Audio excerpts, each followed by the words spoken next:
I'm putting my party Jubilee on notice that nikiona hii melikabu yenu inaenda kuanguka, watu yangu ya Laikipia wameniambia mama kuwa mwanamke mwelevu, usikubali tuingie ndani ya bahari zote. But we think we give it our best shot. And we think we actually won. Na hiyo chama ilikwisha, na ilikwisha kwa sababu ya kudhulumu hawa raia. You know this election was rigged. You know it. We will be going to court. Well, it was essentially the first direct contest pitting President Uhuru Kenyatta and his deputy William Ruto. The by-election became a proxy war fronting a parliamentary candidate of the president's Jubilee party and that of UDA, the new party of the deputy president. In the aftermath of the narrow defeat of the Jubilee candidate, the ruling party is on the verge of an implosion. A circular firing squad has already taken position in the party as the Rato leadership demands a body count. But beyond the chaotic aftermath at Jubilee headquarters, what does the future hold for the evidently divided party? On the program this evening, we speak with Jubilee members of Parliament Rigathi Gachagua, who's live with us here on Newsnight, together with Jeremiah Kioni as well. And that's the discussion we want to get into at this time. I know Gachagua has a lot to say about Kiambaa, so let me allow Kioni the first word on this. And Kioni, the ruling party, Jubilee, the party of the president, Kiambaa, yes, the county where the president hails from, yes, the second by-election running, the Jubilee party again, the party of the president, flawed in the county that the president hails from. And you understand what that means. What went wrong? You know, I was part of the 10th Parliament. And we had a number of by-elections. That time the president was Mwai Kibaki. And any time we would confront him and tell him that we needed him to concentrate on a by-election in Kisii, in wherever, he would ask us, na hao wako huko, si wanajua kuchaguana, wachague ule wanataka, akuje tufanye kazi.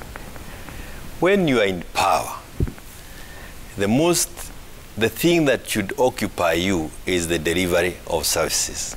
Delivery of the promises that you made to Kenyans.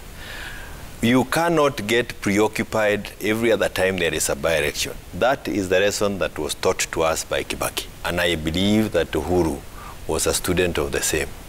Winning is a good thing. Losing is something that nobody wants to lose.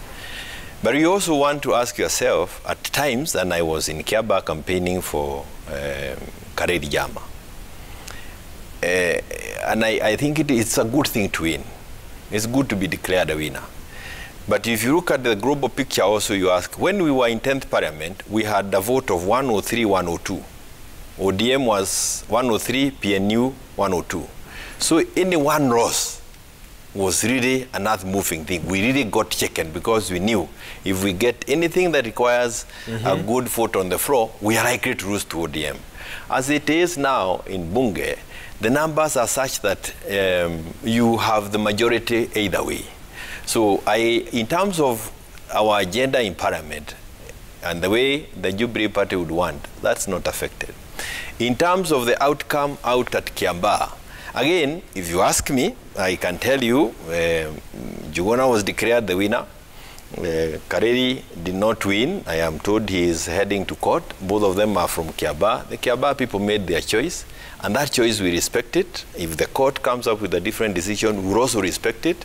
The one who was declared the winner, we congratulate him. Okay. But let me say this, because this is the crux of the matter. What was crucial for me in Kiambaa is to understand what is happening to the Mountie as people have gotten to speak. And I went there for a number of campaigns. Okay. I had a lot of discussions with the people. I want to ask you to hold, because I want to hear from him on what went wrong, because you're now taking us to a bigger topic on what is happening in the mountain. We're coming to that. Okay. We are coming to that. I will ask you, we'll get deep into that. Gachagua, I believe you still sit here as a Jubilee member of Parliament. I believe you went to Parliament under that party. What went wrong? Do you share the same optimistic view that Kioni does? Well, to start with, I don't think there was a contest between the president and the deputy president. The deputy president and the president cannot be in contest. They have no reason to. One is an outgoing president, another one is an incoming president. Where will be the contest? What is happening is that there was a contest between Jubilee and UDA as parties. And for us, it was very difficult because, in my view, it was UDA versus UDA. One in yellow, one in red. The reason being, Wahiga, Kariri Jama was with us in the Hustler Nation for the last 4 years, okay? And he was our candidate. And when the late Koinange passed on, we prepared him to be our candidate. And he was doing very well. In fact, we did a poll at that time here, 92%. And we did not have any other candidate. When Jubilee realized that he is a man to beat, he was caught, intimidated, and forced to go to Jubilee. He came, talked to us, explained to us the predicament, and we allowed him to go. But we told him. Intimidated how? Yeah, in many ways, many ways. You know, he was, you know, a lot of threats. You must come to us. And he explained to us, and he's our man, and we agreed. But we told him, you must be prepared. Kiambaa is Hustler Nation. We'll have a candidate.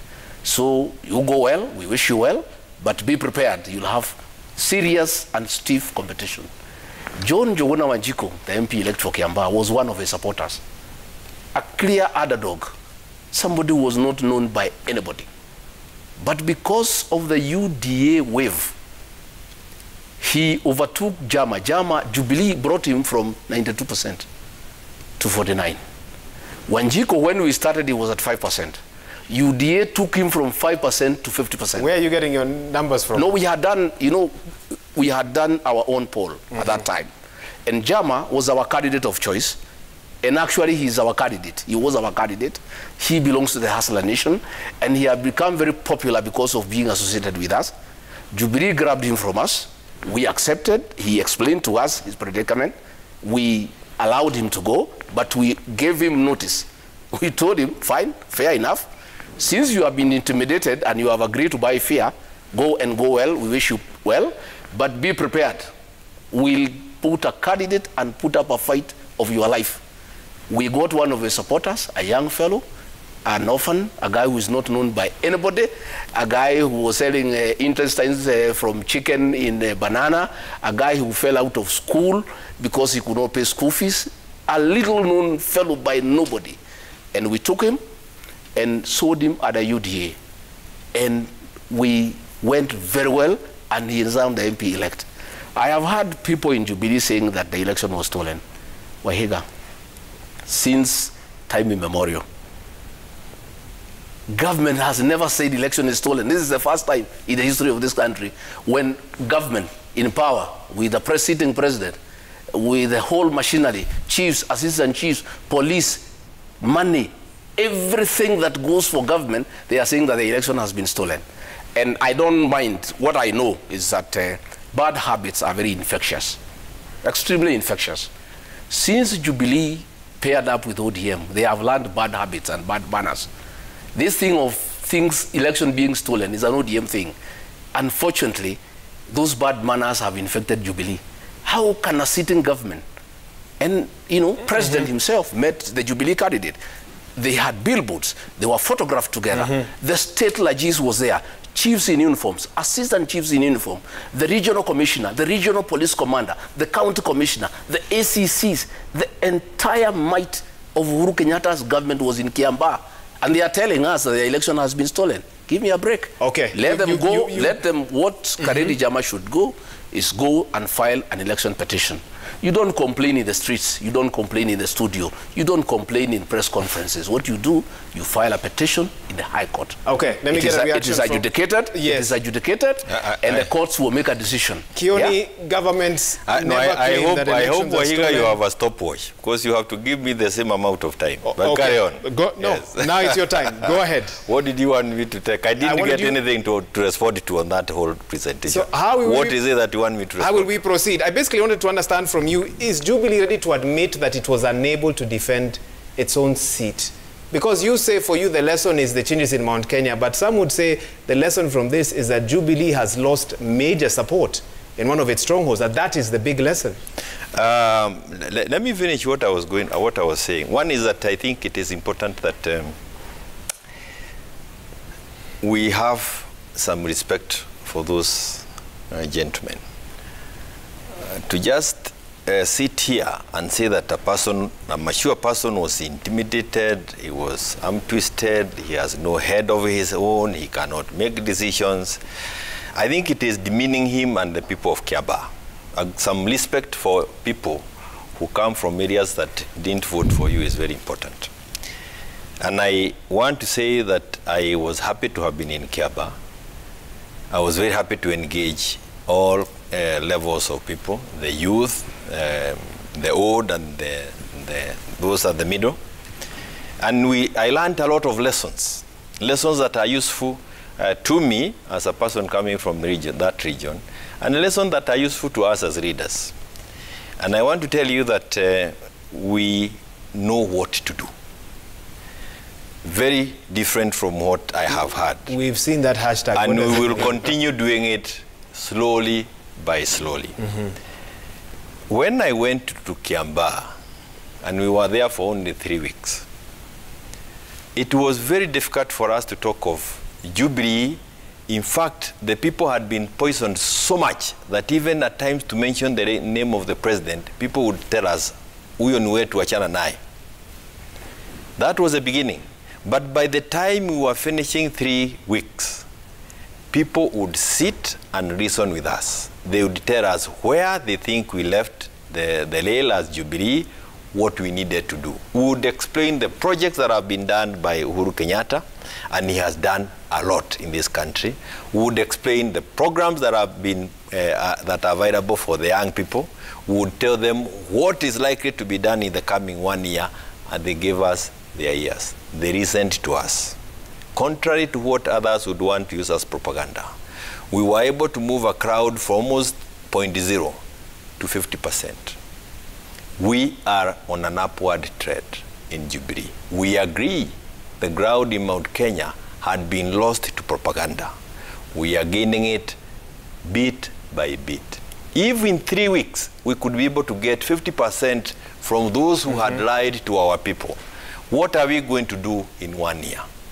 I want to tell you, we know what to do. Okay. And we will do it bit by bit. And we will not engage in propaganda. Okay, let me allow Gachagua. Propaganda has its own owners. Yes. Hang on, I have a question for you.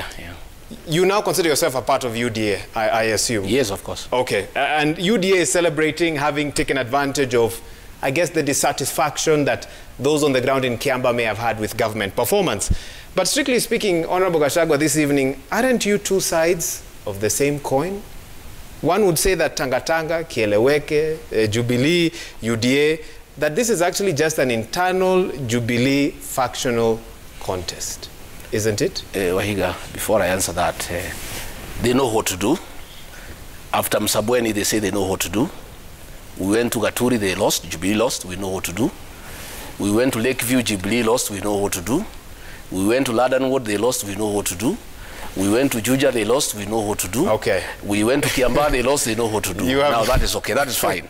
Number two, the Honorable Kioni is not being honest. They did not pick from zero. They brought Kariri Jama from 90% to 49%. Okay. By association.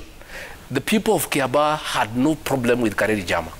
They had serious problem with the Jubilee because of bravado, dictatorship, and betrayal, you know? And if these people had not turned up to campaign for Kariri Jama, probably we'll be talking of a different story. In fact, when we started, Kariri Jama did not want this brigade to come there. He did not want red T-shirts. He did not want red posters. And we have no way to prove that. No, I'm telling you, even if you check, if you check, yes, at one time he did some yellow posters. He was quite happy to be seen as an independent candidate. And as you can, I hope you're going to answer my question. That yes, this is just an internal factional Jubilee contest. I will. We are not one side. You know what happened is that we started very well in the first term, 2013, as Jubilee, as Uhuruto. Okay? And the gains that were done by Jubilee were done in the first term.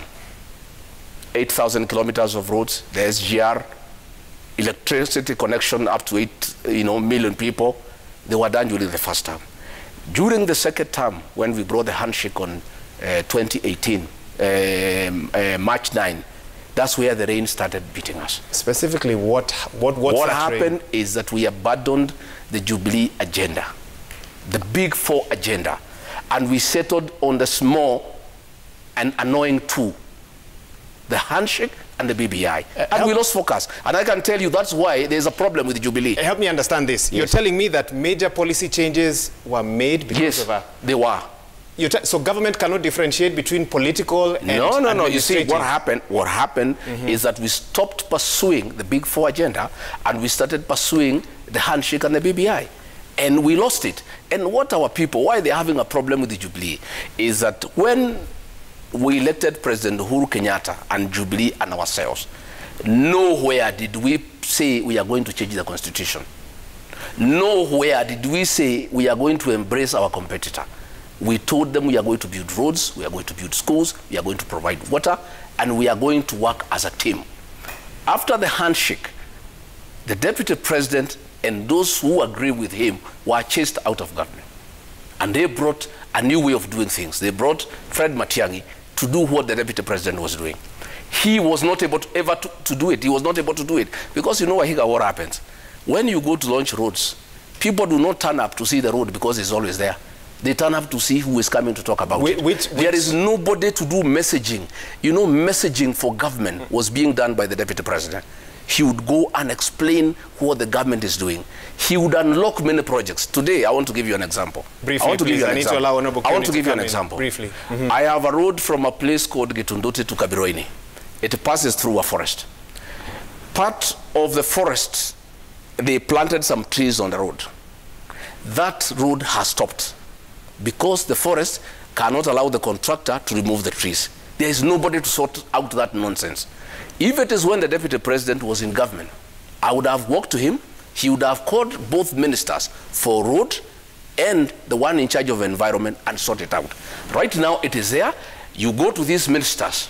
They are so arrogant. They don't talk to members of parliament. Okay. The president himself is not accessible. So I think you have made your point. A road that would have been done, and I'm telling you, a road that would have been done, has not been done. Let me give you another example. I also cut him off. I just want to give you one example. Hang on, this is my show. Hang on there. Okay. I need him to respond to that. Honorable Kioni, the claim tonight is that the government could not walk and chew gum, carry out projects, and still perpetuate whether it was BBI or the handshake or so forth.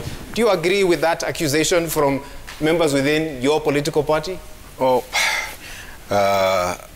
one is that the projects that have been delivered by Uhuru, and I hope you can get it right, I am saying by Uhuru, because it is him who's been delivering on the Jubilee promises, are many across this country during the first term and the second term.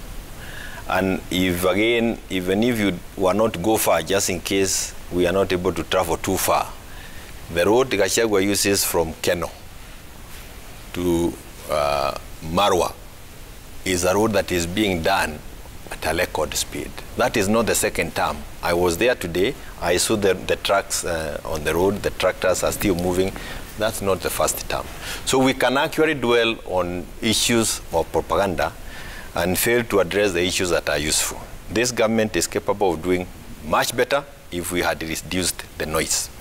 The government would have achieved much more if we did not behave the way we are behaving. And a good example is what you started by saying. How is it that you are the president of a party and your deputy comes and fields a candidate against your candidate? I mean, even if you are not to address, to look at it, that level of dishonesty speaks volumes. And again, how would you explain it? That you are refusing to even move out of the Jubilee, but you are sponsoring people in another party, and he has said clearly that they are in UDA, yet they cannot move to UDA. Why? So that they can cause enough distraction within Jubilee to the point that it may become difficult to deliver. Unfortunately for them, the president has capacity to deliver. He is delivering. He has remained focused on the agenda, and he has continued doing what he promised to do to Kenyans. What I'm saying this is, again here is this. When we went to Kiambaa, we went to Kiambaa a different lot. We are now getting to do what they have been doing for the last 4 years. Politicking. Telling people what they believe in. Telling people what they have not seen. What we are now doing is whenever there is an opportunity, we will now be able to tell Kenyans what have we achieved as a government. Where do we want to go? Where are the difficulties and what is it that we want to do the difficulties? That is the debate that we are engaging in now, and that is why it's very easy to talk to Kenyans in Kiambaa, and in 3 weeks, 50% of them say, aha, kube tumekuwa na waongo. And they quickly come and vote that way. I was in the polling station. I was in the polling station for 9 years, because some would question your glass half full. No, I need to ask on behalf of those who say it's not as simple as you've gotten 50%. That was your seat. That was the Jubilee Party's seat. For 4 years, our colleagues in Jubilee chose to tell the people in Mount Kenya especially, because this is not being done in other parts of this country, misinforming the people from Mount Kenya and actually making them hate one of their own. For 4 years, we decided to undo it in Kiambaa as a starting ground. And you want to see the difference? We never went to Juja. I never went to Juja. Juja, they won by 6,000. They won Kiambaa by 500 votes. A major shift. So you can only be blind not to pay attention to those facts. And these are bordering constituencies, literally next to one another within the same county. And this is a space of a month or two. Okay. What I'm trying to tell you, Wahiga, again. Yes. And you can call me back here in the month of October, November. The ground has shifted, and it is shifting. If we took away 50% from the people who has misinformed the people of Mount Kenya for 4 years, that is 3 million votes. If we take away 3 million votes from William Ruto, we beat Raila by 1.4 million votes, 2017. So how do you then tell us that we can be in your government, which is already in the opposition, without the 3 million votes? Okay. So what we are getting into is a very serious discussion within our region, and it is not going to be a shouting match. It's not going to be there. We are engaging them slowly. Today I had my own people. And I'll give you a chance. And I tell you, yes, I'll give you a chance. We know what to do. You know what to do. Because I don't want to cut Honorable Gachagua off and we're due for a break, let's take that break, come back, and I'll give Honorable Gachagua a chance to respond to what's been said. My goodness, I haven't even had a chance to look at your tweets and your SMSs, but I can imagine they're coming in very quickly. 22422 is that SMS line. Hashtag is Newsnight. Let's take that.